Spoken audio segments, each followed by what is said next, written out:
রব্বুল আলামিন বলে ইন্নাল্লাহা ইউহিব্বুত তাওয়াবিন, ইন্নাল্লাহা ইউহিব্বুত তাওয়াবিন ওয়া ইউহিব্বুল মুতাতাহহিরিন। আল্লাহ পাক রব্বুল আলামিন বলেন, বান্দা যারা গুনাহ করার পর আমি রব্বুল আলামিনের নিকট তওবা করে, যে বান্দা অপরাধ করার পর গুনাহ করার পর আমি রবের কুদরতি কদমে সিজদা লাগায়া আমি রব্বুল আলামিনের দরবারে হাত তুইলা চোখের পানি ছাইরা যে বান্দা তার নিজের গুনাহের জন্য ক্ষমা চাইবে, আমি রব্বুল আলামিন ওই সমস্ত বান্দাদেরকে ভালোবাসি। বলেন সুবহানাল্লাহ।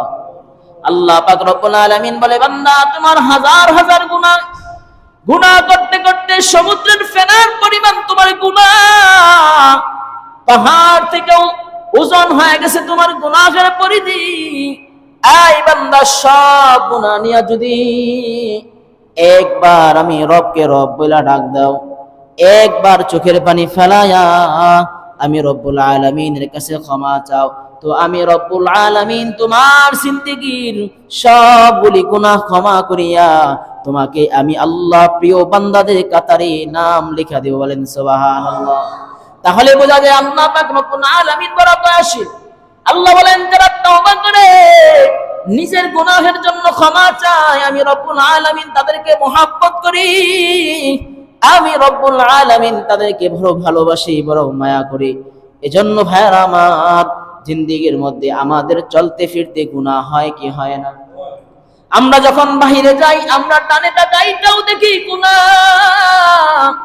আমরা বামে তাকাই তাও দেখি গুনাহ, আমরা সামনে তাকাই তাও আমাদের জিন্দেগীর মধ্যে গুনাহ।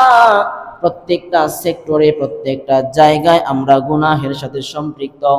আল্লাহ পাক রব্বুল আলামিন বলে, বান্দা তুমি এত পরিমাণে গুনাহ করো, এত পরিমাণে আমি রবের নাফরমানি করো, এরপরও আমি রব তোমার রিজিককে বন্ধ করি না, এরপরও আমি রব এই যে আলো দিতেছি, বাতাস দিতেছি, নিঃশ্বাস নিতেছো, আমি আল্লাহ তোমাকে বিভিন্ন জায়গা থেকে খাবার সংগ্রহ করে দিচ্ছি, কোনো কিছুই আমি রব্বুল আলামিন তোমার বন্ধ করি নাই, সব রিজিক দিয়া দিছি। আমি রব্বুল আলামিন সেই আশায় বসে আছি। আমার হাজারো নাফরমানি করবা, আমার হাজারো নাফরমানি করবা, হাজারো তোমার জিন্দেগীর মধ্যে গুনাহ করবা, আমি রব্বুল আলামিন শুধু অপেক্ষায় বসে আছি একটা সময় বান্দা তোমার নিজের ভুল বুঝিয়া আমি রব্বুল আলামিনের কাছে ফিরে আসবা, আমি রব্বুল আলামিনের কাছে তওবা করবা। এমন